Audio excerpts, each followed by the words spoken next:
The night was supposed to be legendary. A bachelor party like no other, expensive, wild, and unforgettable. The kind of night that people would talk about for years.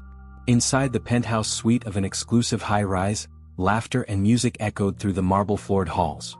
The air smelled of top-shelf whiskey, expensive cologne, and the faint, lingering scent of cigars. The city lights outside blinked like stars, casting a glow over the room where the groom-to-be, Nathan Hale, stood surrounded by his closest friends. Nathan was the kind of man who lived life on his own terms, successful, confident, and the center of attention. His wedding was in a week, but tonight wasn't about commitment. Tonight was about one last adventure before tying the knot. The guest list was exclusive. His best man Lucas, the childhood friend who had been by his side through thick and thin. Julian Mercer, a wealthy investment banker with a taste for excess. Theo Brooks, the quiet one in the group, a lawyer who often played the voice of reason. And Alex Vaughn, the wild card, the one who always pushed boundaries. Expensive champagne bottles popped as a group of hired performers entertained the men. They were all dressed in sharp suits, laughing over old memories and inside jokes. The night was young and anything seemed possible. But beneath the surface something was already wrong. To an outsider, it looked like the perfect night, brotherhood, drinks, and celebration. But the truth was, not all friendships in that room were as solid as they seemed. There were secrets. Lucas kept stealing glances at Nathan, a forced smile masking whatever was on his mind. Theo, always the observer, had noticed the shift in energy between some of the men, stiff body language, hidden tensions bubbling beneath the surface. Julian laughed loudly, but it felt exaggerated, like he was trying too hard.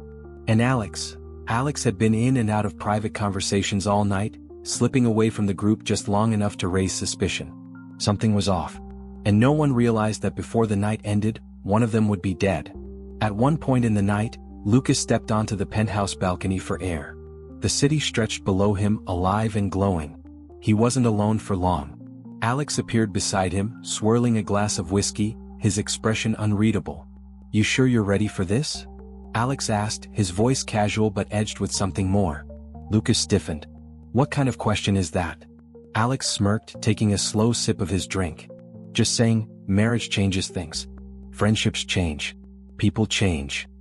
He let the words linger before adding, "And some secrets don't stay buried forever." Lucas turned sharply, but Alex was already walking away, disappearing back into the party. That was the moment the celebration became something else. The moment the night shifted from a gathering of friends to something much darker. Because by morning one of them wouldn't make it out alive. What started as an extravagant celebration in the heart of the city quickly escalated into something even more lavish. The high-end club had offered an exclusive atmosphere, a place for the groom, Nathan Hale, and his friends to let loose in style, but as the night wore on, they craved more space, more luxury, more privacy. As the last few drinks were downed, the group decided to head to a secluded private estate nestled in the hills just outside the city. This estate had become the crown jewel of the night, a sprawling mansion with an infinity pool, a fully stocked bar, and the kind of seclusion that allowed even the wildest indulgence to go unnoticed by the outside world. Lucas, the best man, had arranged everything. A few calls to friends, a discreet driver, and they were off, leaving the city's lights behind them. The air was cooler outside now, the hum of the city replaced by the sound of tires on winding roads. Music played softly in the background of the limo, but beneath the beats, a more dangerous rhythm pulsed, one that only those closest to Nathan felt.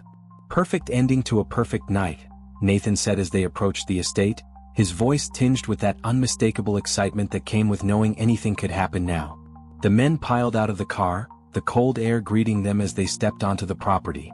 The estate was more than just a getaway, it was a symbol of their success, of their ability to live without limits. The mansion, with its towering columns and glass walls, gleamed in the night, beckoning them to cross its threshold and leave behind whatever inhibitions they still carried. Inside, the night's hedonistic themes continued. The men were no longer the laughing, carefree group they had been at the club.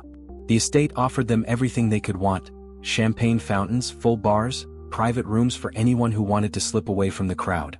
In this mansion there were no rules. The night was theirs and it was going to get darker. Julian Mercer, ever the financier, began pouring drinks with increasing generosity. "I'll set the mood for tonight," he said, holding up a bottle of expensive tequila as if he were making a toast to the gods. Glasses were passed around and the alcohol flowed freely, but that wasn't all that was on the menu.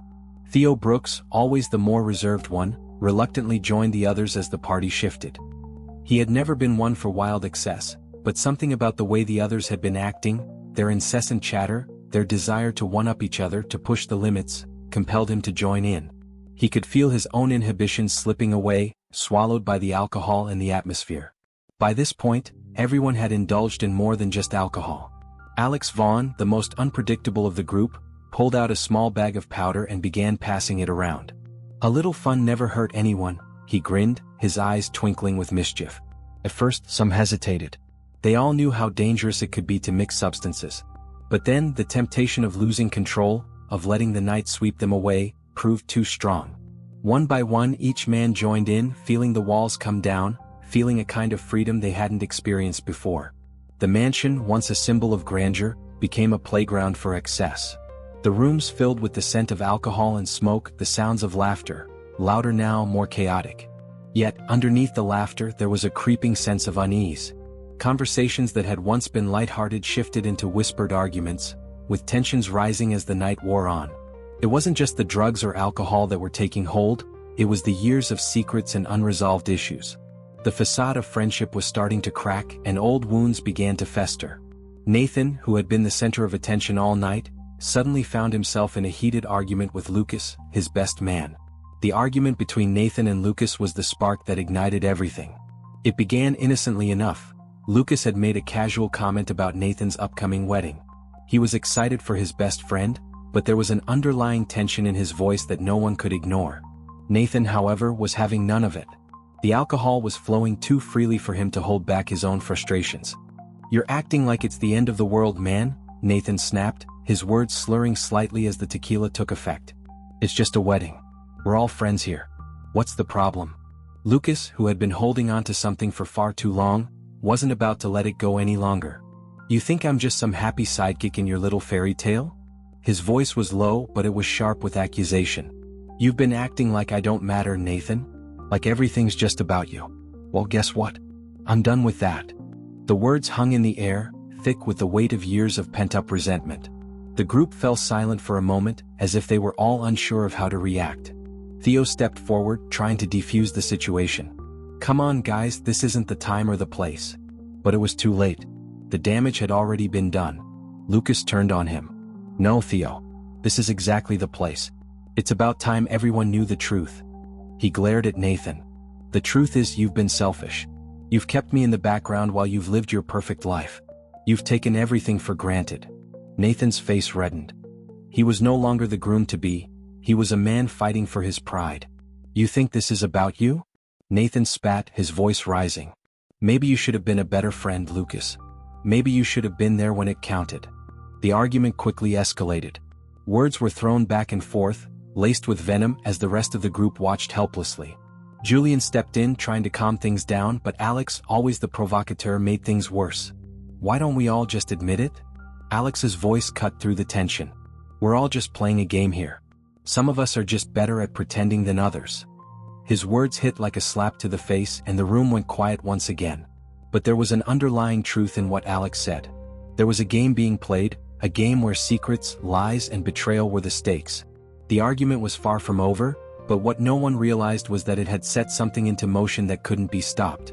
Someone in that room, maybe more than one, had a dark secret. And with the alcohol, the drugs, and the animosity in the air, those secrets were about to be exposed in the worst possible way. Outside, the mansion's security cameras were still rolling, capturing everything that was happening inside, albeit from a distance. No one had noticed that one of the cameras had caught part of the argument. It was only later, when the investigation began, that the footage came to light. What was on the tape would prove to be a turning point in the case. A cryptic moment, seemingly innocent at the time, but with devastating implications in hindsight. In the footage, Nathan is seen storming out of the room, his face flushed with rage. Behind him, Lucas stands frozen, watching him go, his body tense, his hands clenched into fists. Theo, standing by the bar, rubs his forehead as if trying to process what just happened. But then it's Alex who steals the scene. As Nathan walks away, Alex leans toward the camera, his expression a strange mix of amusement and something darker, something dangerous. "You know," he mutters under his breath, though it's audible on the footage, "sometimes the only way to get rid of the dead weight is to cut it loose." The words were spoken casually, but at that moment they felt like a threat. And no one, least of all Nathan, could have known just how prophetic they would become. Someone's night was about to take a deadly turn. The morning after the bachelor party had come with the quiet promise of a new day. The air was crisp and still, the sun cutting through the haze of the night like a blade. But what awaited the men in the house was far from the carefree remnants of a wild celebration. The estate, once filled with the sounds of laughter and music, now stood eerily silent. The morning sun cast long shadows through the grand windows, illuminating the remnants of a party gone horribly wrong. Empty bottles lay scattered across the floor, some tipped over, their contents still soaking into the plush carpet. Half-eaten plates of food sat untouched on the dining table, abandoned as the night's chaos unfolded.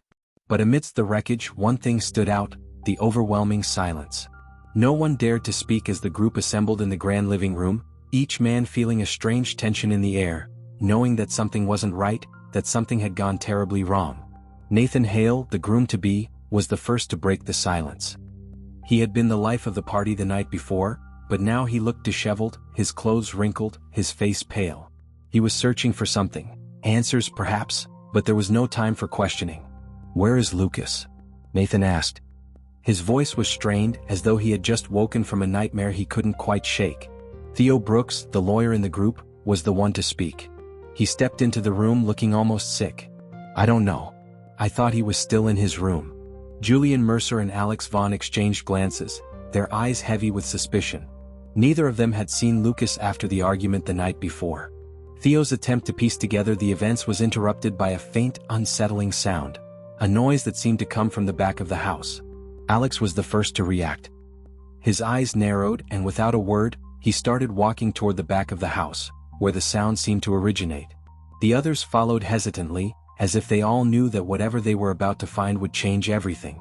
As they reached the large patio doors that led to the backyard, the sight that greeted them was like something from a nightmare. A body was lying in the pool of blood, unmoving and grotesque. The man in the pool was unrecognizable at first. The blood was everywhere, soaking into the concrete surrounding the pool, pooling into the water itself. A grim, red stain spread across the surface of the backyard, making it look like a scene from a horror film. It didn't take long for Nathan to recognize the man's face. "Lucas," he whispered, his voice barely audible. Lucas, the best man, was lying motionless in a pool of his own blood. His once stylish suit was now torn and stained, the collar loosened as if he had been struggling, fighting maybe? His eyes stared blankly, glazed over with death. His body was contorted in an unnatural way, as if he had fallen into the pool in an attempt to escape something. The blood, now congealing in dark pools, told the story of the violence that had happened here, but no one was ready to process it. Theo was the first to move. He knelt by Lucas' side, checking for signs of life, but he knew there was nothing he could do. Lucas had been dead for some time. The only thing they could do now was call the authorities, but a chilling thought passed through all of their minds. Who had done this? And why? The crime scene painted a chaotic and disturbing picture. Around the pool, the furniture had been overturned. A chaise lounge had been kicked across the patio, and a table with glasses of half-finished drinks lay broken on the ground. Shattered glass from a bottle of vodka lay scattered everywhere, crunching underfoot as the men carefully approached the body. It wasn't just the mess that unsettled them, it was the eerie quiet that filled the space. There were no screams, no signs of a struggle in the house. Just a pristine stillness, as though nothing had happened inside the mansion's walls. Yet outside, the signs of violence were impossible to ignore. The blood spattered in strange patterns like some kind of twisted story written in crimson ink. The edges of the pool were stained, evidence of a desperate and violent end. It didn't take long for the investigators to confirm what they already suspected. The blood was fresh, and Lucas had died from multiple stab wounds. But the most chilling part of the scene?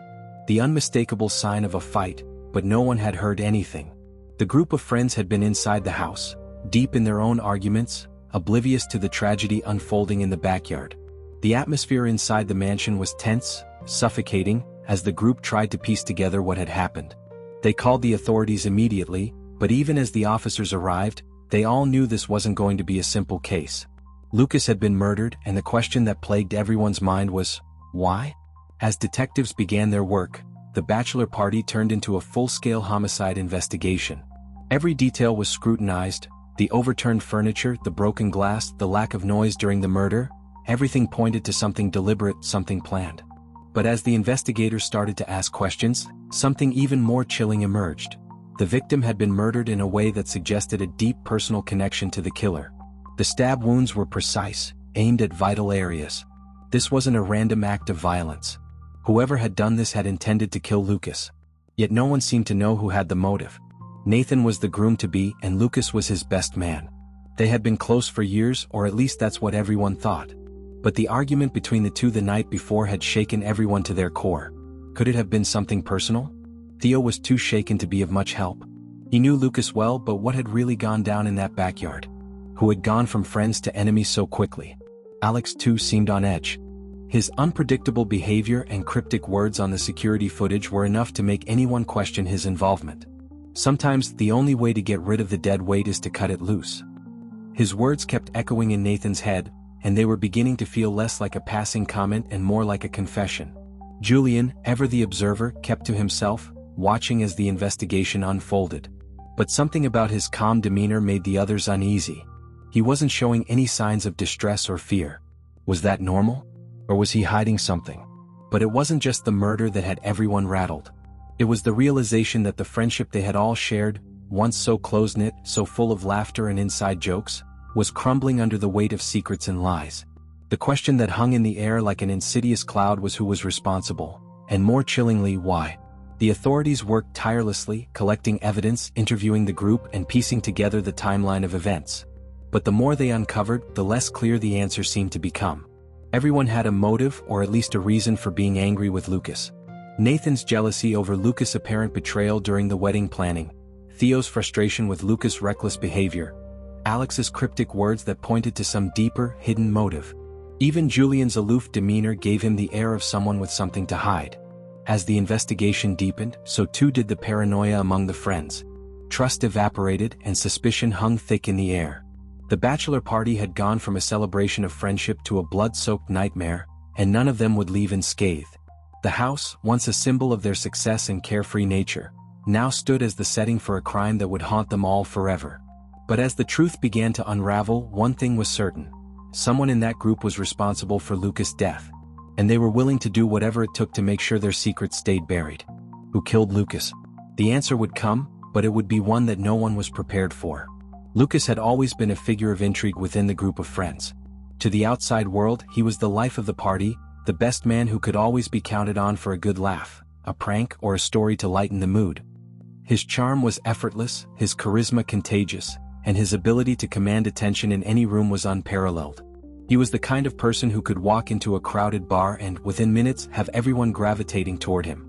But beneath the surface of that charming exterior was a man who had his own demons to battle. Demons that most people never saw. His personal life had never been as perfect as it seemed. In fact, Lucas had become skilled at hiding his inner turmoil, using his wit and humor as a shield against the things he couldn't bear to face. Lucas had always been the type to wear his heart on his sleeve, until it wasn't in his best interest to do so.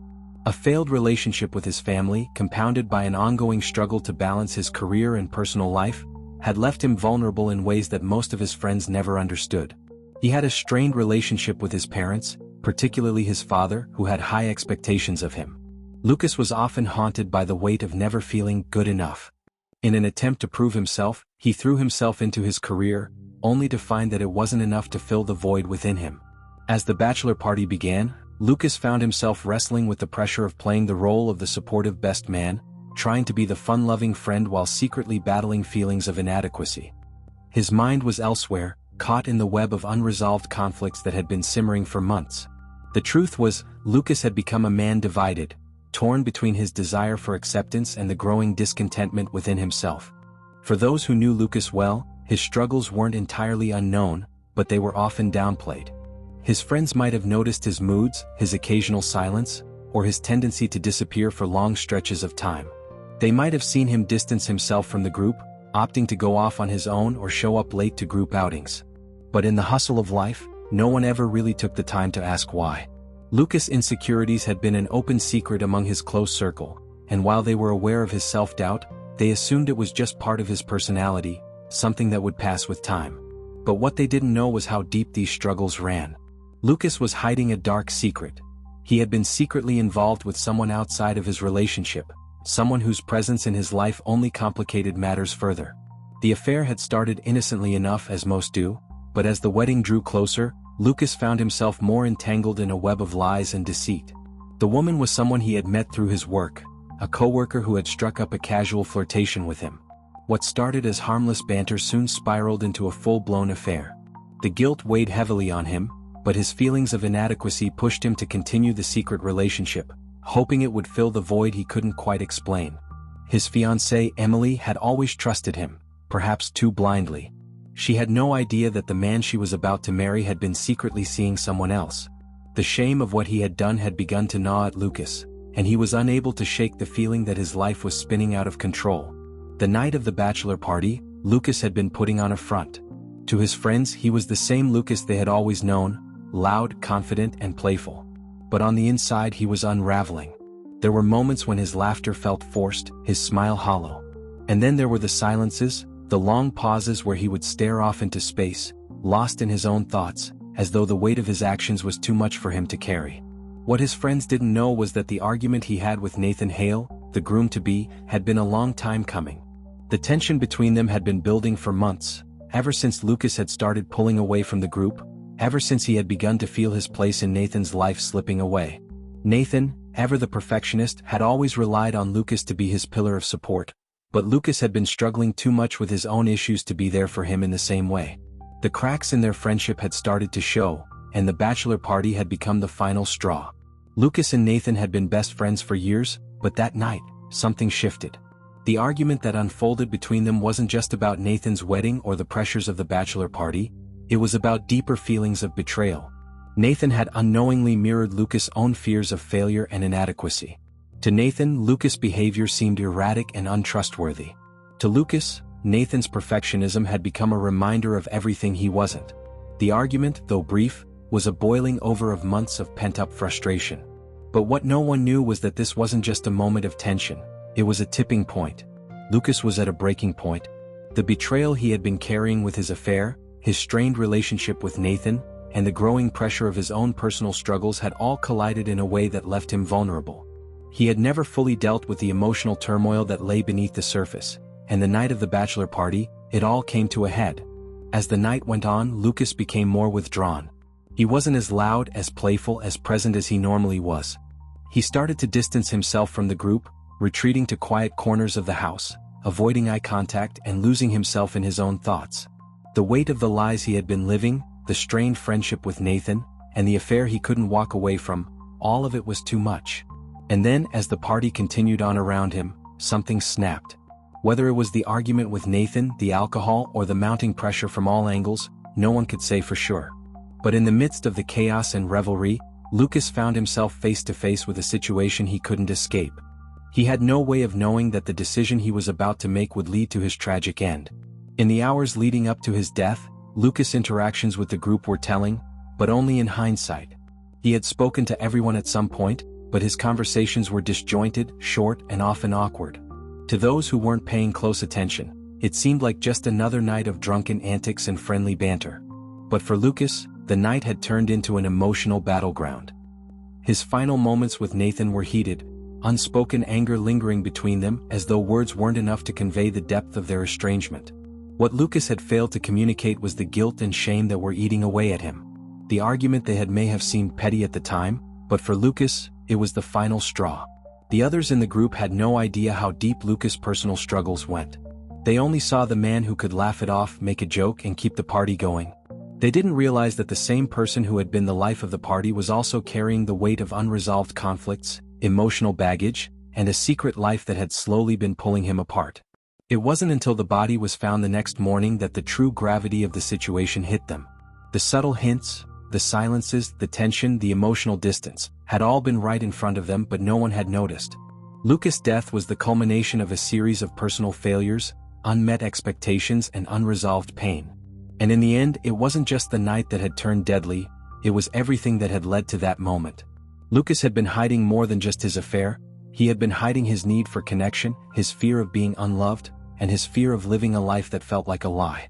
It was these fears more than anything that led to his tragic end. The scene was chaotic, and it didn't take long for the authorities to arrive. By the time the police arrived at the private estate, the house was a mix of confusion, disbelief, and lingering terror. The victim, Lucas, lay lifeless in a pool of blood, his body positioned as though he had been violently thrown into the water, but with no sign of a struggle leading up to it. Blood had pooled around him, staining the tile and creating a scene that felt almost cinematic in its brutality. Detectives swarmed the house, cordoning off the area and beginning the painstaking process of gathering evidence. Forensics moved in to process the scene while the officers began speaking with the partygoers. Everyone was still in a state of shock, some too drunk to remember exactly what had happened, while others were clearly too scared to say much of anything. What had started as a night of celebration now seemed to be spiraling into an investigation of murder. A quiet murmur of disbelief floated through the room as everyone pieced together their stories. For some, there was the discomfort of facing their actions in a place where nothing remained private. The groom, Nathan Hale, stood in a corner, pale and shaken, barely able to comprehend what had happened. His best man, Lucas, was dead, and the party he had planned to be a once-in-a-lifetime celebration had turned into something far darker. Detective Maeve Lawson, the lead investigator on the case, stood in the center of the scene, scanning the room. She had been with the department for years, but even she was taken aback by the brutality of what she was witnessing. A murder at a bachelor party? It wasn't the kind of thing that happened often, and it didn't make sense. She could see that no one was taking this situation lightly. There was an air of tension and fear hanging in the air. Maeve immediately took control of the situation, ordering officers to secure the premises and ensure that no one left until they had been questioned. The first piece of evidence they were dealing with was right in front of them, Lucas' body, and the mystery of how it ended up in such a gruesome position. She knew that this wasn't going to be a simple case of a drunken accident. Something darker was at play. The interviews began almost immediately, with each guest being questioned about their recollection of the night. The partygoers were still in a dazed state, and their stories, while all recounting similar events, were also filled with contradictions. Nathan, the groom-to-be, appeared visibly shaken but seemed convinced that Lucas' death had been a tragic accident. "We were all just hanging out, man," he said. "He was fine one moment and then he was gone. I didn't see anything, nothing that would explain what happened." His words were shaky, but they fit the profile of someone still in shock. But his statement didn't align with the timeline that the officers had begun to piece together. According to the last few people who had seen Lucas alive, he had gotten into a heated argument with Nathan before disappearing into one of the quieter areas of the house. Those accounts were inconsistent. Some said it was a minor disagreement, others claimed it was more serious, but no one seemed sure of what had happened after Lucas walked off. It was clear that there were large gaps in the story, time lapses that no one could account for. As the officers spoke with different people, it became apparent that no one had a clear memory of what had happened between the time Lucas had gone missing and the moment he was found. And then there was Emily, Lucas' fiancée. She was distraught, clutching onto her wedding ring as though it was the last thing tying her to the life she had once imagined. She swore that Lucas had been fine just hours before, happy and smiling, sharing inside jokes with the group. Emily was devastated, but she knew little to nothing about the conflict that had been brewing between her fiancé and the groom. She was confused, trying to reconcile the man she knew with the shocking image of his lifeless body. But one statement from a guest, a partygoer named Alex, caught Detective Lawson's attention. "I saw something," Alex said, voice trembling. "I saw Lucas walking out into the garden, and I swear someone followed him. It was dark, but I swear it was one of the guys. It's hard to say who, but there was someone with him." Alex's words were chilling. If Lucas had been followed outside, it meant he wasn't alone during the last moments of his life. Someone from the party had been with him before he died. But who? And why didn't anyone else see it? As detectives moved through the house, searching for any clues or cameras that might help with the investigation, one detail stood out: the security system. The house was equipped with state-of-the-art surveillance cameras, a luxury feature meant to give the homeowners peace of mind. But as Lawson and her team accessed the security footage, they found something unnerving. Most of the recordings from the night had been wiped clean. It wasn't a simple malfunction. This had been a deliberate act. Someone had gone to the trouble of erasing the footage, removing any trace of what had happened. But why? Was it someone involved in the crime, or was there something more to the story? The erasure of the footage could only mean one thing: whoever was responsible knew exactly how to cover their tracks. But there were a few key moments of footage that remained, just fragments like a broken puzzle missing most of its pieces. The images showed the party moving from room to room, but they were fuzzy and incomplete. The one thing they could be sure of was that just before the camera feed cut out, a figure had appeared in the hall, the figure of someone making their way toward the back garden. The timestamp showed it was just before Lucas went missing. While this was a small lead, it gave Lawson something to work with. Whoever had been in the garden that night had the opportunity to be close to Lucas. They might be the key to unlocking the mystery of his death. Another chilling discovery came when a member of the forensics team found a bloodied object missing from the scene. It wasn't just any object, it was a decorative vase that had been sitting on a table near where Lucas' body had been found. The vase had been shattered, and there were traces of blood leading away from the pool. Detective Lawson carefully examined the area where the vase had once been. She had seen enough crime scenes to recognize that the missing vase wasn't just an accident. It was likely used in the assault. Someone had taken it and used it as a weapon. But why? And where had it gone? The fact that the vase was now gone pointed toward a deliberate effort to remove evidence from the scene. Whoever was behind this murder had covered their tracks well, but they hadn't covered everything. The detectives were beginning to see that this wasn't an open and shut case.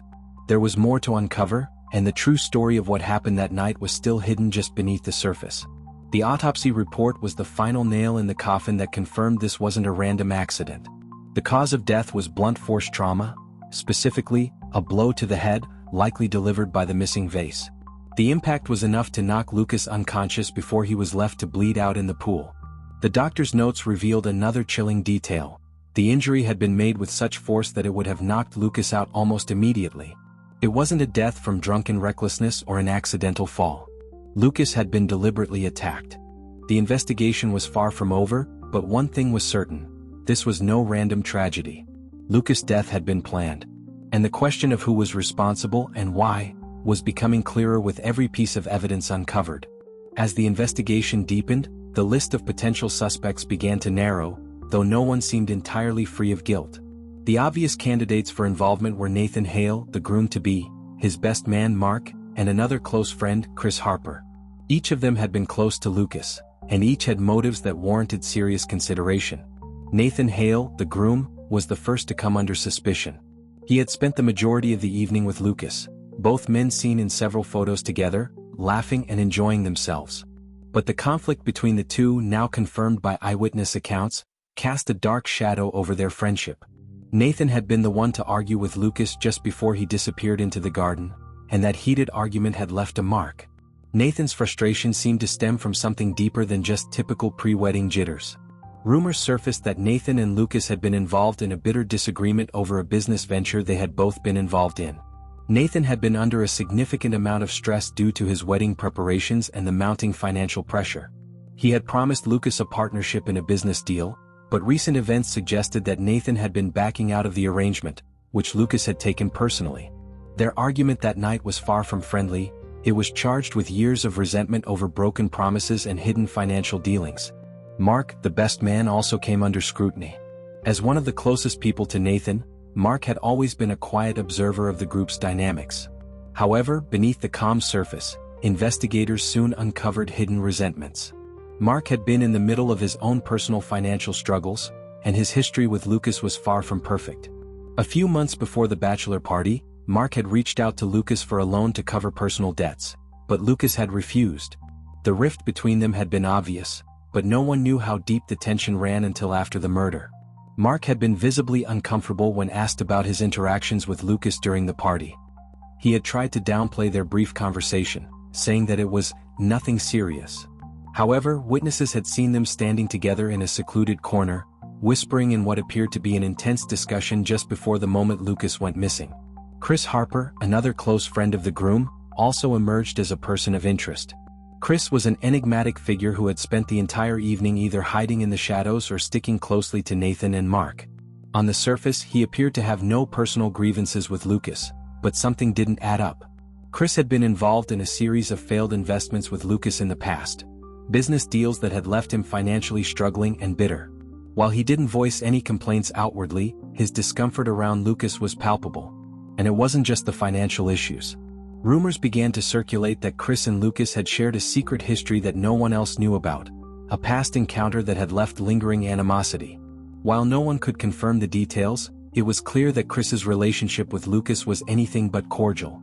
As the investigation unfolded, Each of these three men seemed to have the potential to be the person responsible for Lucas's death. But with every suspect there were more questions than answers.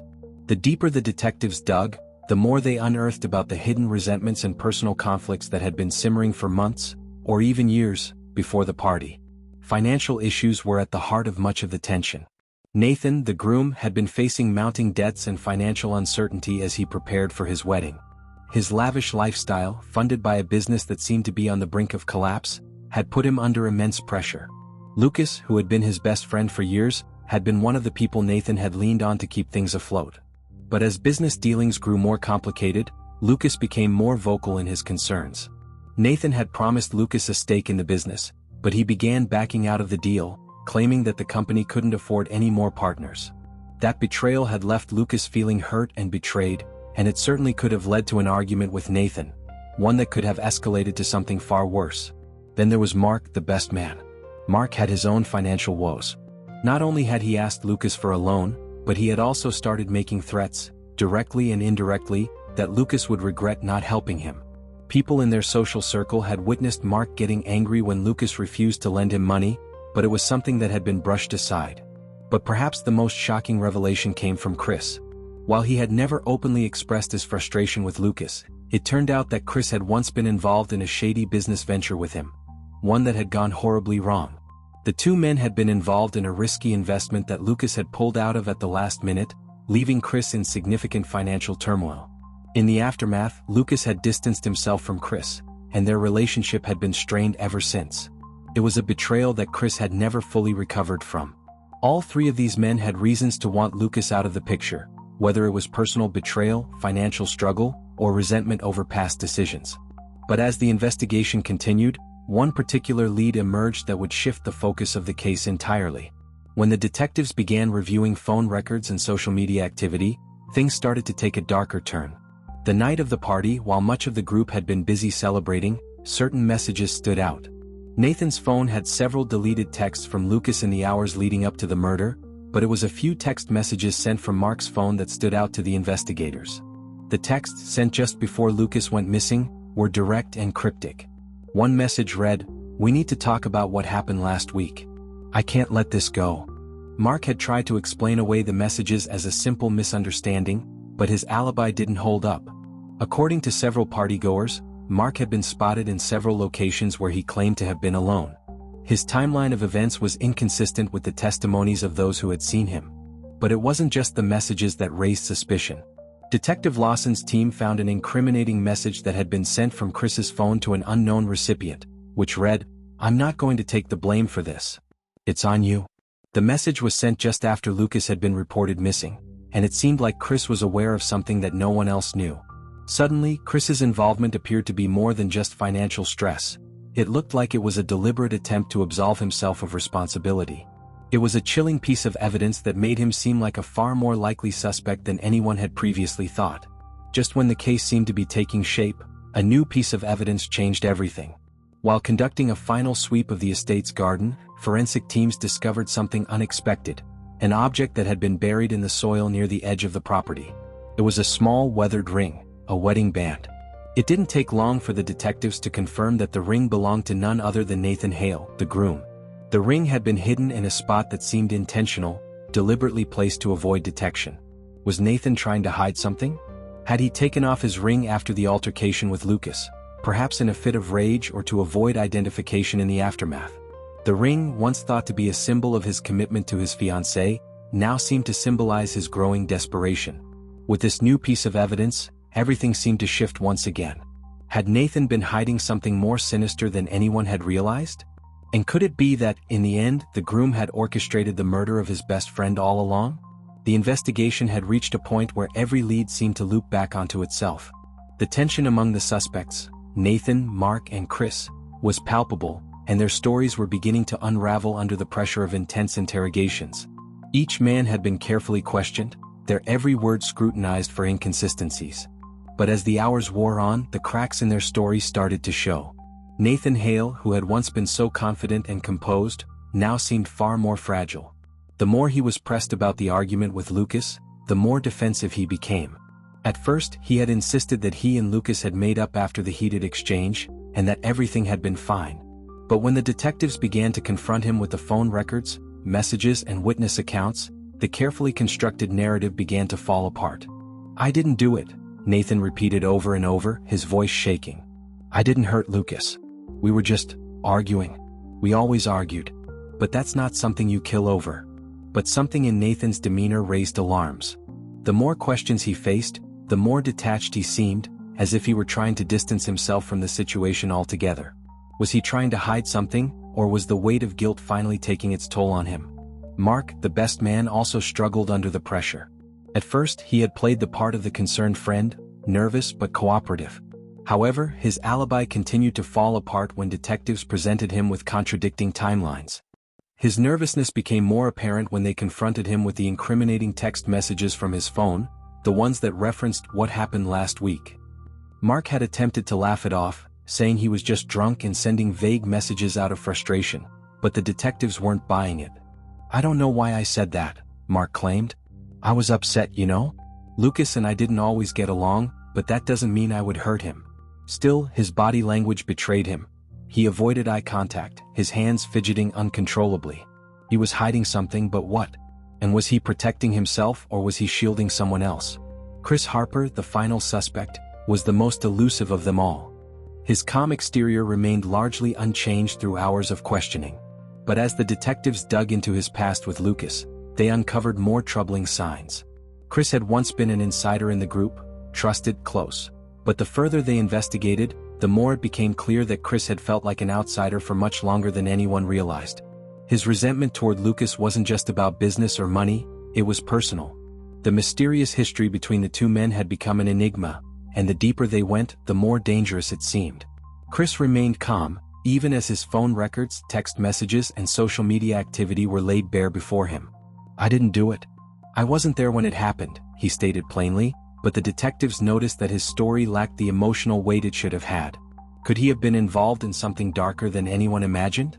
As the interrogation sessions dragged on, the cracks in the suspects' stories grew wider. It became clear that one of them was lying, or at least hiding something significant. But the detectives knew better than to jump to conclusions. They needed more, something concrete that would push them closer to the truth. It wasn't until several hours into the investigation that the first confession emerged. Mark, the best man, finally broke under the pressure. Sitting in a sterile interrogation room, he stared at the floor, visibly exhausted and defeated. Then, in a quiet, almost inaudible voice, he spoke. "I didn't mean for it to happen. It was an accident. But I did it. I pushed him." The room went silent, the air thick with tension. Mark's confession hit the detectives like a punch to the gut. Finally, it seemed like they had their man. But as Mark began to explain the circumstances surrounding Lucas's death, questions began to pile up. Mark told the detectives that he and Lucas had gotten into a fight late that night. He claimed that Lucas had been taunting him about his financial troubles, about the debt he owed, and how Mark would never be able to live up to his expectations. In a moment of blind rage, Mark said he had pushed Lucas. But the push had been harder than intended. Lucas stumbled backward, tripped over some furniture, and fell. The fall, Mark claimed, had been accidental, but it didn't stop there. After Lucas hit the ground, Mark admitted to panicking. In his fear, he had left the scene, hoping that no one would find out what happened. But when the detectives pressed him about the timeline, inconsistencies in his version of events began to emerge. How did Mark know Lucas had fallen if no one else had witnessed it? And why had he not called for help immediately? "I don't know," Mark said, his voice breaking. "I was scared. I didn't want anyone to know what happened." The confession, while shocking, left more questions than answers. Mark had admitted to pushing Lucas, but the details surrounding the death were murky, and his actions afterward raised suspicions. Was this the full truth, or was Mark covering up for someone else? Just when it seemed like the case was starting to make sense, a new development turned everything on its head. Surveillance footage from the estate, previously overlooked in the rush of the investigation, resurfaced. This footage, taken from the security cameras outside the estate, showed something chilling that no one had seen before. The footage revealed a brief but critical moment, just moments before Lucas was last seen alive.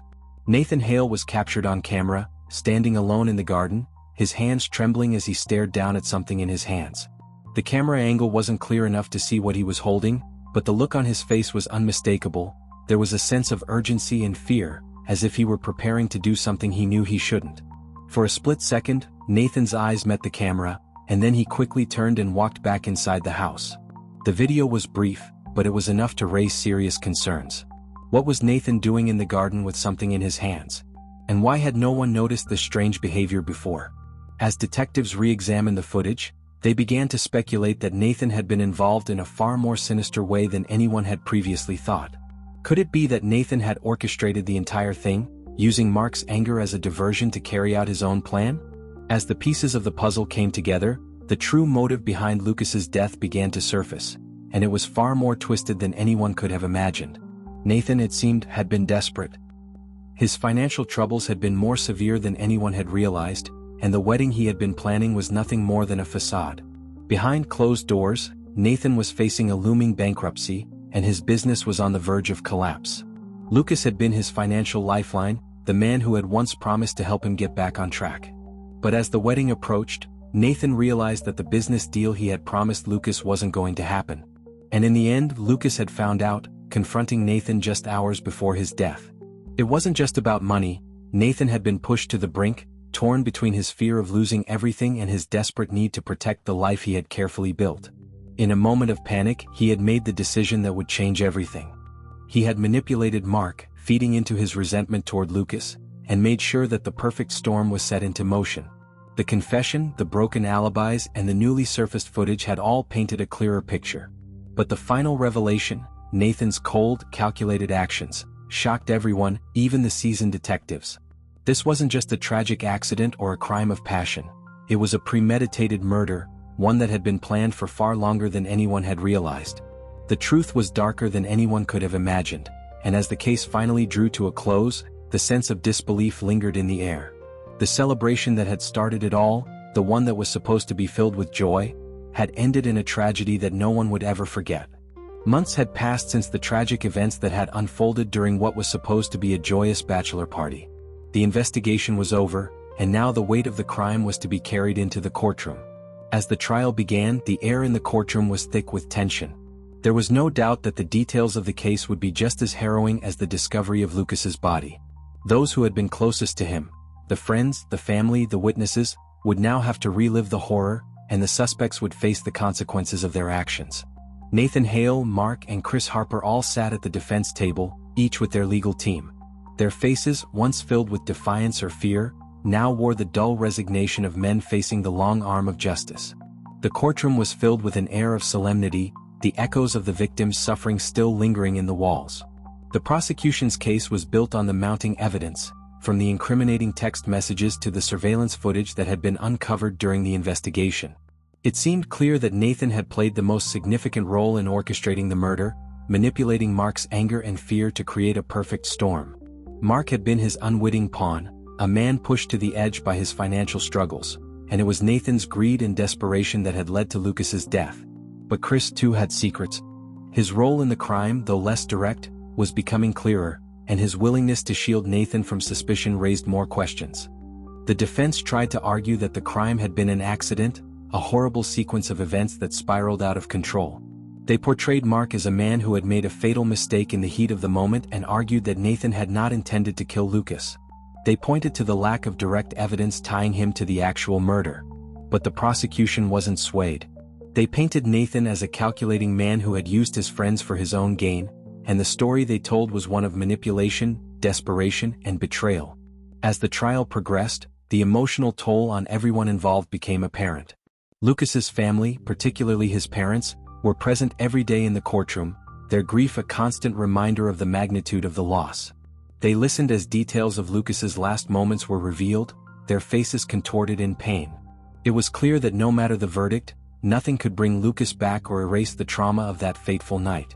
For Nathan, Mark, and Chris, the trial was an opportunity to shift blame, point fingers, and attempt to justify their actions. But the stark reality was undeniable. They had all played a part in Lucas's death.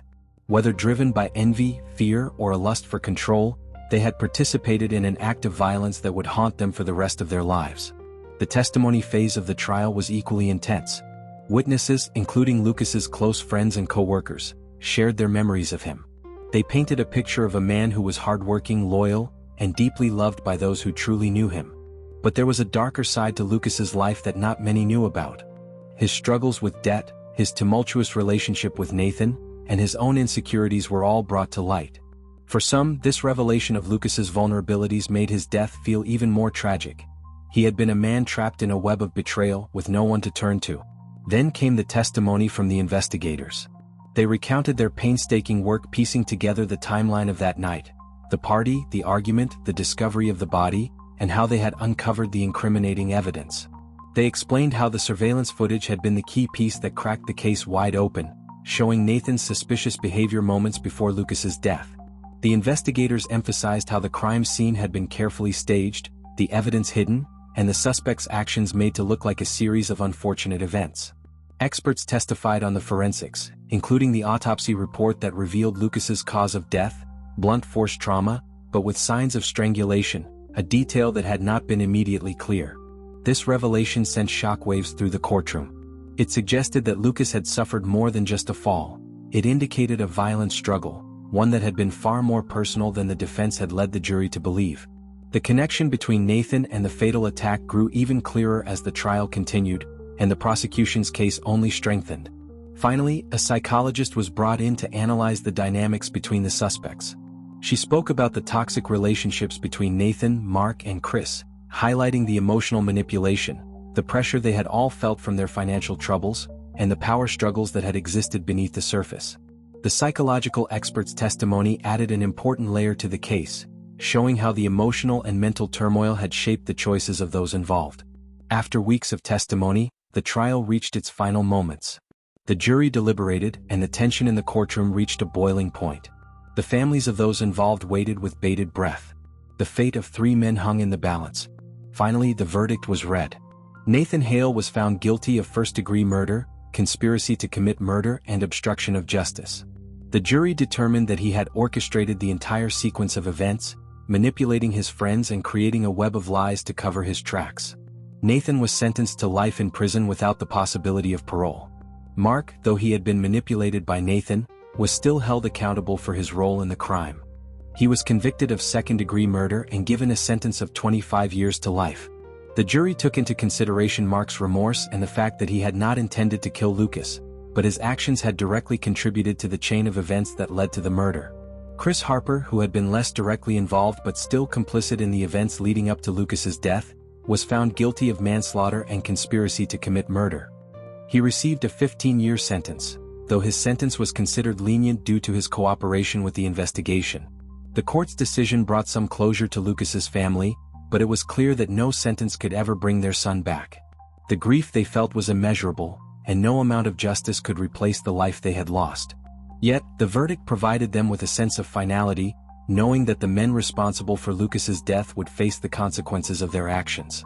As the trial came to an end, the world outside the courtroom moved on. But the impact of that one fateful night, of the bachelor party that had turned into a murder scene, lingered. For the friends involved, their lives would never be the same. Nathan, Mark, and Chris would carry the weight of their actions for the rest of their days, knowing that they had been part of a tragedy that could have been avoided. Lucas's family would forever struggle with the loss of their son, the memories of a young man whose future had been cut short by the greed and manipulation of those he had trusted. His death had reverberated through the lives of those closest to him, and the ripple effects would last far longer than anyone could have imagined. In the aftermath, people began to ask the question, could this have been prevented? The truth was that the signs had always been there. The conflicts, the financial strain, the resentment. None of these were sudden developments. But it wasn't until that night, when alcohol, drugs, and emotions ran wild, that everything came to a head. The inability of those involved to communicate honestly, to address their issues head-on, led to disastrous consequences. It was a stark reminder of how one moment of poor judgment, fueled by anger and desperation, could spiral into irreversible tragedy. The lesson that emerged from this dark chapter was one of self-awareness, the need for honesty, and the importance of facing one's demons before they explode. No matter how grand the celebration or how carefully one tries to hide their struggles, the truth always has a way of surfacing. The consequences of failing to address the issues that lie beneath the surface can be deadly. In the end, the bachelor party was meant to be a celebration of friendship and the beginning of a new chapter in life. Instead, it became a reminder of the fragility of life and the irreversible consequences of the choices we make. It served as a chilling cautionary tale about the dangers of keeping secrets, the importance of confronting one's inner turmoil, and the devastating effects of manipulation and betrayal. As the case closed and the final verdict was delivered, the words of the judge resonated deeply.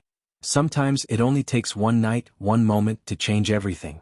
And in this case, the change was permanent.